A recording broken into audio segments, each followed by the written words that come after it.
Sabe aquelas novelas em que sempre existe uma família perfeita? Pois é, por muito tempo eu achava que a minha era exatamente assim.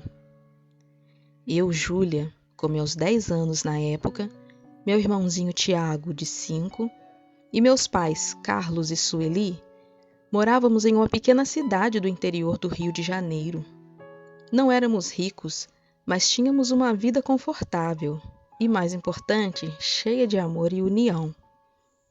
Ah, e claro, nosso fiel companheiro, o Peludo, nosso cachorrinho de estimação.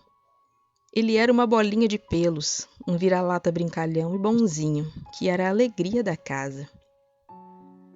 Nossa família era bastante religiosa. Aos domingos de manhã, antes do tradicional almoço de família, minha mãe levava a mim e ao Tiago para a missa na igreja da cidade. Era uma rotina que amávamos. Frequentamos ao catecismo, e a minha primeira Eucaristia foi um dia inesquecível. Lembro do vestido branco, da emoção e da sensação de estar mais perto de Deus. Depois da adolescência, no entanto, a fé se tornou algo mais distante para mim e eu parei de frequentar a igreja. A vida da minha mãe era um exemplo de dedicação. Ela era a base da nossa casa. Todas as manhãs, após meu pai sair para o trabalho, ela se dedicava à sua empresa, trabalhando de casa. Ela era uma trabalhadora incansável, mas o trabalho era apenas uma parte da sua vida. No período da manhã, ela se dedicava ao seu trabalho. E na parte da tarde, seu tempo era dedicado a nós e aos serviços da casa. Ela era a guardiã do nosso lar, a rocha sólida da nossa família. A casa tinha um cheiro de café fresco e bolo de fubá, o que sempre me trazia uma sensação de aconchego e de paz. Meu pai, Carlos, era o nosso herói. Ele trabalhava como contador em uma cidade vizinha. Saía de casa às 6 da manhã, e antes que ele partisse, eu já estava de pé para dar-lhe um beijo e um abraço. Na volta do trabalho, a ansiedade nos consumia. Eu e Tiago corríamos para a janela, grudados no vidro, esperando ver o carro dele virar a esquina. Quando ele chegava, era uma festa, como se tivéssemos ficado anos sem vê-lo. Ele era meu porto seguro, o homem perfeito. Ele era muito carinhoso comigo e com meu irmão. Sempre que saía de casa, nos dava um beijo, um abraço e nos abençoava. A perfeição, no entanto, é uma ilusão. Aos poucos, pequenas fissuras começaram a surgir. Aquela atenção, quase que exclusivamente dedicada à nossa família, começou a diminuir. O telefone celular se tornou quase que mais um membro da família. Meu pai passava horas em cantos da casa, falando baixo com o celular colado na orelha. A voz que antes era vibrante e cheia de vida se tornou um sussurro. O pior era quando eu ou minha mãe nos aproximávamos, e a frase "a gente se fala depois" era um sinal de alerta que ele desligava a ligação imediatamente. Esses momentos estranhos se tornaram cada vez mais frequentes e comecei a desconfiar. Mas eu tentava afastar os pensamentos ruins, dizendo a mim mesma: é só coisa da minha cabeça. Até que um dia eu o ouvi sussurrar "querida" ao telefone. Por coincidência, minha mãe havia saído por um instante e logo perguntei: Papai, está falando com a mamãe? E ele, com um olhar em pânico, apenas afirmou que sim. Eu me lembro, Luísa, que achava estranho. Eu não entendi o porquê daquele olhar assustado e de verdadeiro pânico se estava falando com a minha mãe. A verdade, dura e cruel, veio à tona em um sábado ensolarado. Fomos a um parque da cidade, um lugar onde eu amava, mas que hoje traz uma dor profunda. Na entrada, meu pai alegou que havia esquecido a carteira no carro, e sem que ele percebesse, corri atrás dele na intenção de dar-lhe um susto. Mas uma ligação atrapalhou a minha brincadeira. Fiquei escondida atrás do carro e ouvi a conversa que desabou o meu mundo. Ele falava com uma mulher, e o tom de voz era de uma intimidade que eu jamais tinha ouvido com outra pessoa, além da minha mãe. Ele a chamava de meu amor e planejava um encontro para a semana seguinte. A cada palavra, um pedaço do meu pequeno coração se partia. Quando ele se virou e me viu, o olhar que ele me lançou foi uma mistura de pânico, vergonha e desespero. Ele ficou estático por alguns segundos. Ele tentou se justificar com a famosa frase: "Não é o que você está pensando." Mas eu sabia o que era, apesar da minha pouca idade. Seguimos para o parque, que nessa altura já não tinha tanta graça. Chegando em casa, meu único refúgio foi o peludo. Ele sentiu a minha tristeza e foi a única criatura que me entendeu. Eu o abraçava, chorava, e ele, com a inocência de um animal, me lambia o rosto, como se quisesse enxugar minhas lágrimas. Ele se tornou meu único amigo e confidente, o único que sabia o que realmente eu estava sentindo.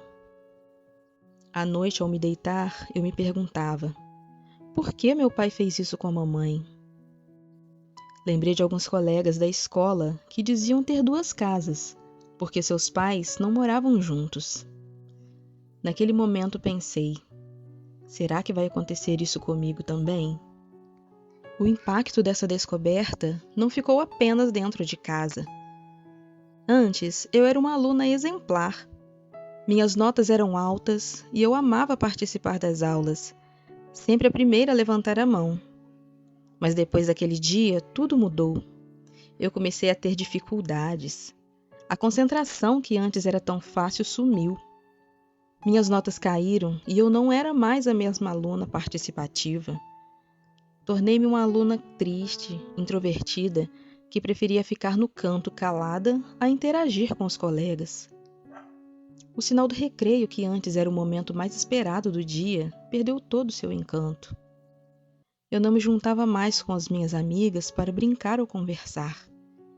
Sentava isolada no banco do refeitório com a cabeça baixa, enquanto as risadas e o barulho dos outros alunos pareciam distantes.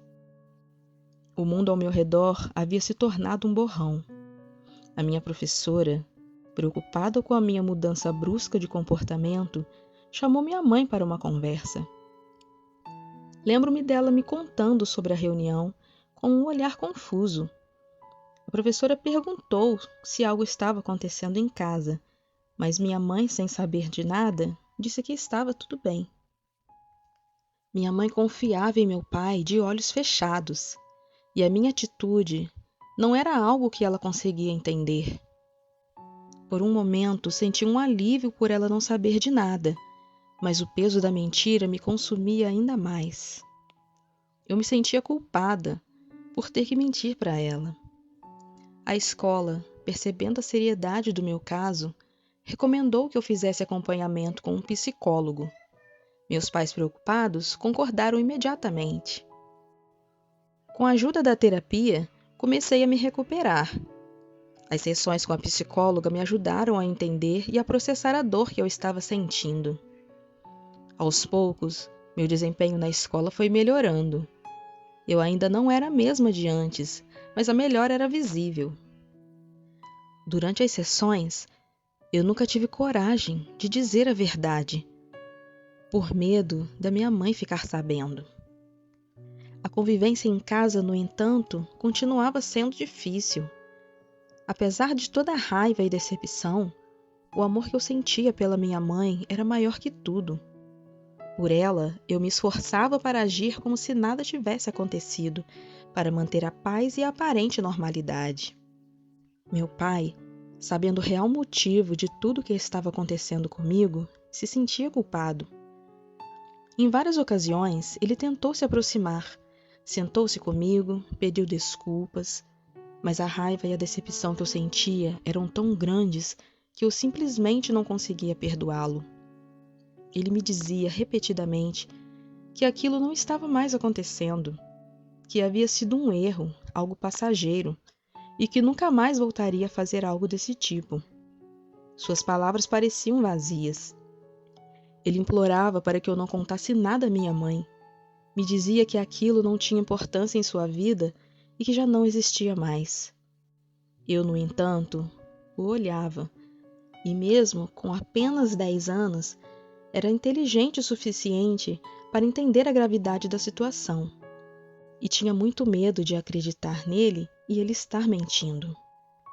Eu sabia que uma mentira, por menor que fosse, poderia destruir tudo o que tínhamos. Ele dizia que amava a todos nós, que aquilo tinha sido um momento de fraqueza, mas que o amor que sentia pela família era imenso. Eu, com minha pouca idade, sentia o peso de uma responsabilidade enorme. Meu pai, o meu herói, havia se tornado um humano falho, e eu era guardiã do seu segredo. Eu não queria ver minha mãe sofrendo, e por isso eu me tornei a cúmplice de uma traição que partiu meu coração. Hoje, aos 25 anos, esse segredo ainda me consome. Eu guardei esse segredo por anos. Olho para o casamento dos meus pais e me pergunto se a felicidade deles é real ou se é apenas uma fachada. O que me conforta é saber que depois daquele ocorrido, meu pai nunca mais teve atitudes suspeitas. Ele se tornou o pai e marido exemplar de antes. Isso, ao invés de me aliviar, me atormentava ainda mais, porque eu me perguntava se ele escondeu tão bem que eu não percebi ou se de fato se arrependeu. A imagem do meu pai perfeito foi substituída por um homem com falhas, que cometeu um erro grave, mas que aparentemente nunca mais o repetiu. A traição dele me marcou, por me tornar cúmplice de um segredo doloroso, que me impediu de viver a minha vida de forma plena. Sinto-me responsável pela felicidade da minha mãe e sinto que se eu tivesse contado a verdade, a destruiria. Isso se refletiu diretamente em minha vida amorosa. Eu tive alguns relacionamentos, mas nenhum durou. O medo de que a mesma coisa acontecesse comigo era maior do que a vontade de me entregar. Eu sempre me afastava, fugia, antes que pudesse se repetir aquilo. É como se eu me sabotasse para não ter que enfrentar a dor que poupei minha mãe de sentir. Apesar de tudo, minha vida profissional se tornou o meu refúgio.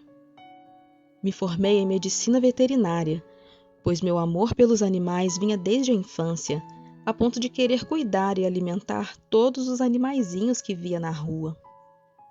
Hoje, trabalho em uma clínica veterinária da minha cidade, mas também faço um trabalho voluntário em uma ONG na cidade vizinha.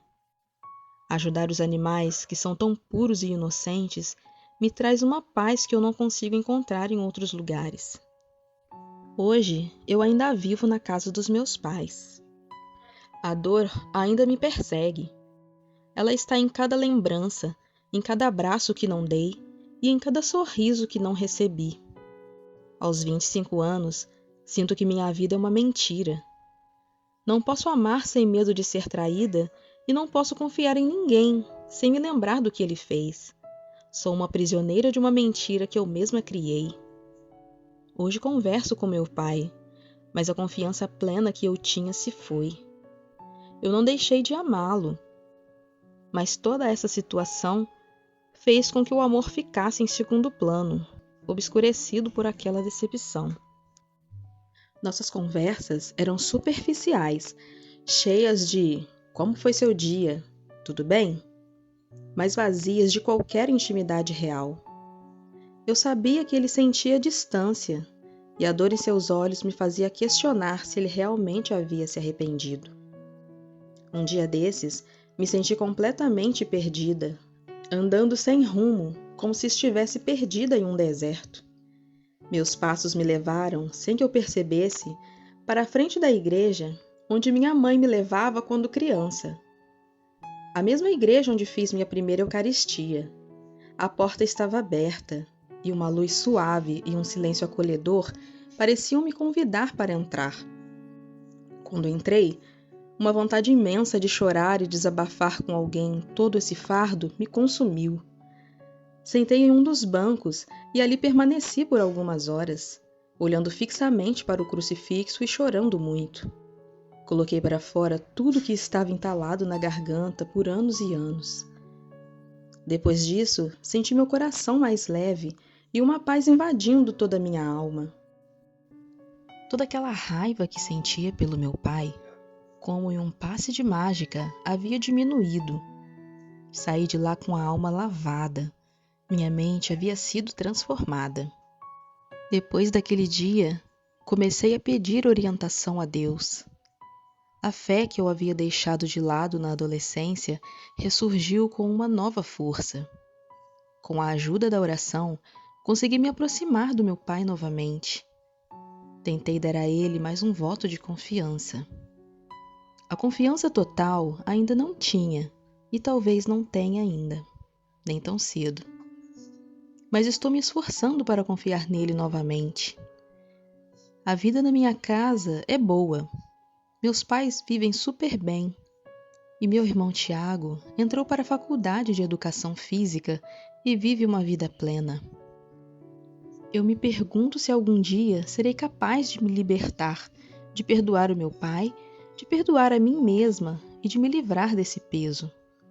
Mas por enquanto a resposta é não. A dor é uma ferida que não cicatriza completamente, Luísa. Mas agora ela é apenas uma pequena lembrança do que eu vivi. E espero que com o tempo possa ser fechada completamente.